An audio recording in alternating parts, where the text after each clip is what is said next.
बिस्मिल्लाहिर्रहमानिर्रहीम। अस्सलाम वालेकुम। मैं हूं आपका मेज़बान करामत मुग़ल। नाज़रीन, पूरे मुल्क में एक ही बात इस वक्त डिस्कस हो रही है कि कौमी असम्बली के डिप्टी स्पीकर कासिम सूरी साहब ने जो अदम एतमाद की तहरीक को मुस्तरद किया, वो आइनी थी या गैर आइनी थी, कानूनी थी या गैर कानूनी। और ये मामला अब सुप्रीम कोर्ट के पास है। हम भी इन मामलात को थोड़ा सा कानूनी तौर पर समझने के लिए हाज़िर हुए हैं सैयद अली इमरान जाफरी साहब के पास, जो कि साबिक डिप्टी प्रोसिक्यूटर जनरल नैब रहे हैं। इसके अलावा डिप्टी प्रोसिक्यूटर जनरल नैब पंजाब रहे हैं। तो सर, थैंक यू आपका टाइम देने का। सबसे पहले मुझे बताइए कि ये मामला इतना डिस्कस हो रहा है कि आइनी था, गैर आइनी था, कानूनी था या गैर कानूनी। आप भी सुप्रीम कोर्ट में मुख्तलिफ़ केसेस को लड़ते हैं, देखते हैं।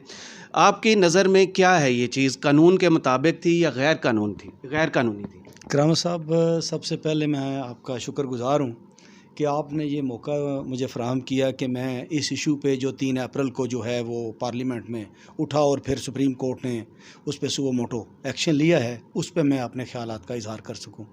अच्छा, अब करामत साहब, आप ये जानते हैं कि क्योंकि लॉ जो है एक बड़ा वास्ट सब्जेक्ट है और लॉ में हर वकील जो वकालत कर रहा है और वकालत करता है, वो हर सेक्शन या आर्टिकल कॉन्स्टिट्यूशन को उसकी इंटरप्रिटेशन जो है वो अपने ज़हन के मुताबिक करता है। जी, जैसे आप किसी शख्स को कोई एक स्टैंज़ा दे दें और कहें कि इसको डिफ़ाइन करो और इसकी तशरीह करो, एक्सप्लेन करो, तो वो अपने मानों से अपने तरीक़ाकार से उसको जो है वो उसकी तशरीह करता है। तो इसी तरह जो कॉन्स्टिट्यूशन है, इसकी भी तशरीह जो है वो हर वकील जो है जो कॉन्स्टिट्यूशन का काम करता है, वो कॉन्स्टिट्यूशनल अकुमन रखते हुए वो उसकी तशरीह उस तरीके से करता है।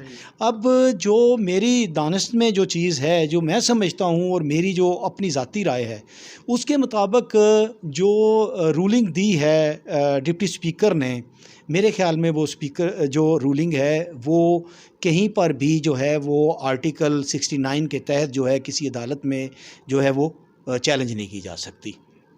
तो उसका एक्ट जो है ऑब्वियसली फिर दुरुस्त समझा जाएगा, क्योंकि अगर आप आर्टिकल 67, 60 और 69 को आप देखें तो ये आर्टिकल एक दूसरे से जुड़े हुए हैं। बिल्कुल सही। 68 जो है वो बताता है कि जो हाउस है वो अपने अपने लिए रूल्स जो है वो बनाएगा। 68 में रूल्स की बात है और वो रूल्स नेशनल असम्बली रूल जो हैं वो बने हुए हैं। उसके रूल 28 में जो है स्पीकर के इख्तियारात हैं कि वो रूलिंग दे सकता है।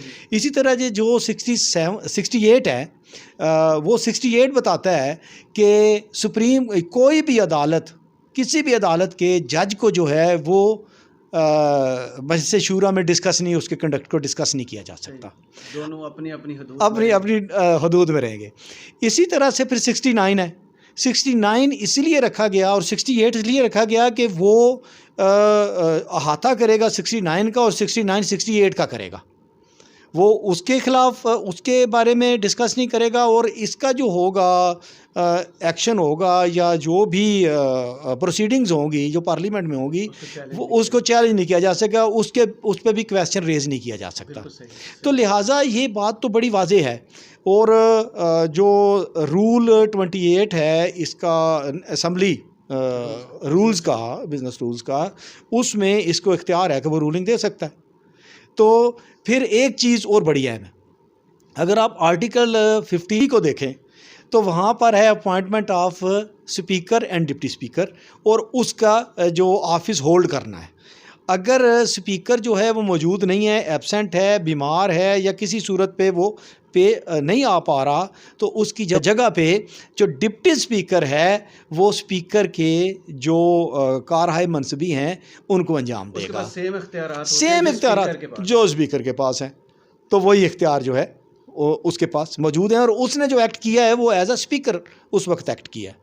तो स्पीकर उस दिन उनके खिलाफ भी तहरीक अदम एतमाद होगी, तो उन्होंने कहा मैं कार्रवाई नहीं करता, मेरी जगह डिप्टी स्पीकर जो है। अच्छा, ये भी बड़ी मज़े की बात है।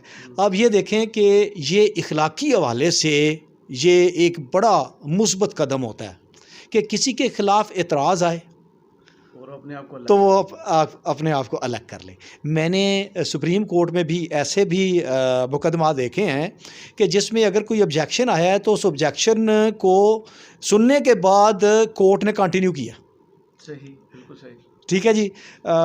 एक आप चौधरी साहब का अपने बेटे वाले केस से अलग होना, हाँ जी, वो भी है। और एक और जस्टिस साहिर अली साहब थे, तो आपको याद होगा कि पीसीओ जजेस केस चल रहा था, तो उसमें जो है डॉक्टर बासत साहब ने ऑब्जेक्शन 3 जजेस पे लिए थे।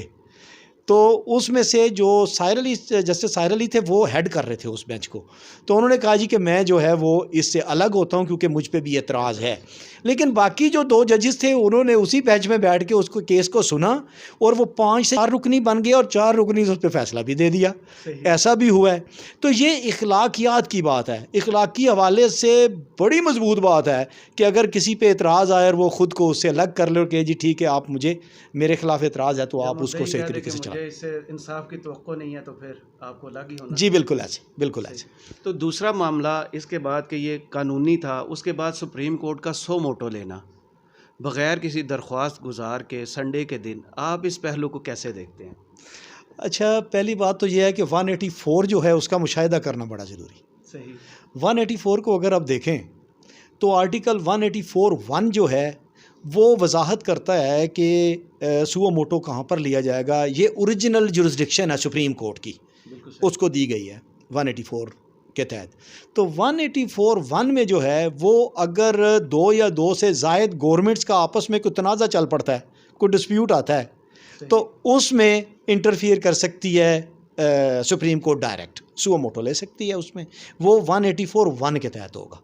फिर उसके बाद 182 जो है वो थोड़ा, 184(2) जो है सब क्लास 2, वो उसको थोड़ा सा बताती है कि 184(1) के तहत जो एक्शन लिया है उसमें, और जो 184 सब क्लास 3 के तहत जो एक्शन लिया है उसके हवाले से वो जजमेंट कौन सी देगी, तो वो 184(2) में बताया गया है कि वो डेक्लरेटरी जजमेंट होगी। सिर्फ इतना बताया गया है कि वो डेक्लरेटरी जजमेंट देगी उसमें। अब 184(3) जो है वो बताता है कि अगर कोई क्वेश्चन ऑफ पब्लिक इम्पॉर्टेंस है तो वहाँ पर सुओ मोटो जो है वो अदालतें ले सकती हैं। मेरे अपनी दानिश के मुताबिक, सोच के मुताबिक और जहन के मुताबिक मैं ये समझता हूँ कि ये 184(3) का जो एक्शन इसमें लिया गया है, ये पब्लिक इम्पॉर्टेंस का क्वेश्चन नहीं बन रहा था, क्योंकि ये मैटर था पार्लियामान का, और पार्लियामेंट के अंदर जो है जितनी भी प्रोसीडिंग्स है उसको इम्यूनिटी हासिल है 69 के तहत, तो वो 69 की डोमेन में आता था। सर, आप नहीं समझते कि एक मुंतखब हुकूमत जा रही थी, कुछ लोग मुंतखब होने के लिए पार्लियामेंट में मौजूद थे, लोगों का इंटरेस्ट था इसमें? देखें, अगर तो आप सियासत की बात करें तो यहाँ पर मैं बड़ी क्लियरली बात करूँगा कि मैं समझता हूँ कि यहाँ पर इंटरेस्ट के बगैर कोई चलता ही नहीं है। सही। तो पब्लिक का हो या अपना हो, तो सियासतदान जो है वो ऑब्वियसली आप जानते हैं कि वो फिर आप कैसे कह सकते हैं कि इंटरेस्ट के बगैर चल रहे होंगे। ऑब्वियसली उनको हुकूमत चाहिए थी और इनको जो है हुकूमत बचाना मकसूद थी। तो ये एक जो भी रास्ता इख्तियार किया, ये दुरुस्त था या गलत था, इम्यूनिटी 69 में उसको दे दी गई, वो दे दी। अब 184(3) के तहत जो अब केस चल रहा है, सब जुडिस है, मैं अपनी राय दे रहा हूँ, इस पर कोई वो नहीं है। लेकिन आप कोर्ट में मैंने केस सुना भी है, सुन भी रहा हूँ, मैंने देखा भी है कि यहाँ पर जो क्वेश्चंस आ रहे हैं वो क्वेश्चंस बड़े सॉलिड और वैलिड क्वेश्चन है जो जजेस कर रहे हैं, जो चीफ साहब ने क्वेश्चन किए हैं, जो जस्टिस मुनीब साहब ने किए हैं, जो मंदोखेल साहब ने किए हैं, बड़े ज़बरदस्त क्वेश्चन हैं। और वाकई ही इस आर्टिकल की जो है तशरीह वो सही तरीके से हो जाएगी। अच्छा, एक और बात करामत साहब, आप पूरे कॉन्स्टिट्यूशन को देख लें, तमाम कॉन्स्टिट्यूशन, सिर्फ़ और सिर्फ वो आर्टिकल 280 मेरा ख्याल है आर्टिकल हैं टोटल इसके। इन आर्टिकल्स में 280 में सिर्फ वो आर्टिकल जो प्रोसीजर को लेके चलते हैं उनको आप अलग कर दें। रिमेनिंग जो सब्सटेंसेस हैं, सब्सटेंटिव हैं, वो तमाम के तमाम आर्टिकल्स की तशरीह होना ज़रूरी है। उसकी इंटरप्रिटेशन आज तक हुई नहीं। इसी वजह से हर हुकूमत में अगर कोई पार्लियामान में कोई एक्शन होता है, कोई आर्टिकल नया छेड़ा जाता है, तो वहाँ पर उसकी इंटरप्रिटेशन जो है वो अदालतों को करना पड़ती है, अदालतों में आती है। ये पार्लियामान का काम होता है। 63 जैसे पहले हो चुकी है, वो हो चुकी है, ठीक है। अच्छा, इसके बाद अब आर्टिकल 6 की बात करते हैं। आप मुझे बताएं, आर्टिकल 6 की इम्प्लीमेंटेशन जो है उसका तरीक़ाकार कहीं पर लिखा है? नहीं, उसकी लेकिन वो इंटरप्रिटेशन अदालत भी रिक्वायर्ड है, ठीक है, वो भी अदालत करेगी या जैसे भी होगा वो चलेगा, ठीक है। और इसमें गवर्नमेंट जो है वो एक्शन ले सकती है हाई ट्रीजन पे कोई आम बंदा जो है एक्शन नहीं ले उसमें सकता। गवर्नमेंट पार्टी बनना ज़रूरी है। गवर्नमेंट पार्टी बनना ज़रूरी है जी। जो आर्टिकल 6 है, अपोजिशन मुतालबा कर रही है, इमरान खान पे लगे, डिप्टी स्पीकर पे लगे, इवन सदर पे लगे। जो डिप्टी स्पीकर ने रूलिंग दी आर्टिकल 5 के तहत, अब इधर आधी पार्लियामेंट इधर गद्दार अपने आप को समझ रही है, उधर वो पूरी गवर्नमेंट को और पूरे स्ट्रक्चर को गद्दार बनाने के चक्कर में है। तो ये आर्टिकल 6 जो है, ये क्या एम्बिग्विटी इसकी ख़त्म अब इसी केस के दौरान ही आपको लगता हो जाएगी? नहीं, मैं नहीं समझता इसी केस के दौरान ये एम्बिग्विटी ख़त्म होगी। ये केस जो है, जो 69 के हवाले से केस जो सुओ मोटो लिया गया है, वो मेरा ख्याल है 69 की इंटरप्रिटेशन होगी, उसके अलावा कुछ नहीं होगा। यानी 69 में बताएंगे कि वो रूलिंग्स जो उसने रूलिंग दी है वो दुरुस्त हैं या नहीं है, हम इंटरफेयर कर सकते हैं या नहीं कर सकते। बाकी आप देखें कि जो तरीक़ाकार बन गया है वो डिज़ाल्व हो गई असम्बली, ठीक है जी। नए निगरान सेटअप के लिए जो है वो दरख्वास्त भी दे दी गई है। कमीशन की भी स्टेटमेंट आ गई कि 3 माह में हम रेडी हैं, वो भी रेडी हैं। तो वो तो मेरा ख्याल है कि सिंपली जो है उसकी हद तक रहेंगे, दूसरी तरफ नहीं जाएंगे। तो जो आर्टिकल 6 है वो जब तक नई गवर्नमेंट आ नहीं जाती, और वो गवर्नमेंट आने के बाद वो अगर इस इशू को दोबारा से रेज़ करना चाहेगी तो कर लेगी, नहीं तो फिर ये बात हाई ट्रीजन वाली जो है वो वहीं।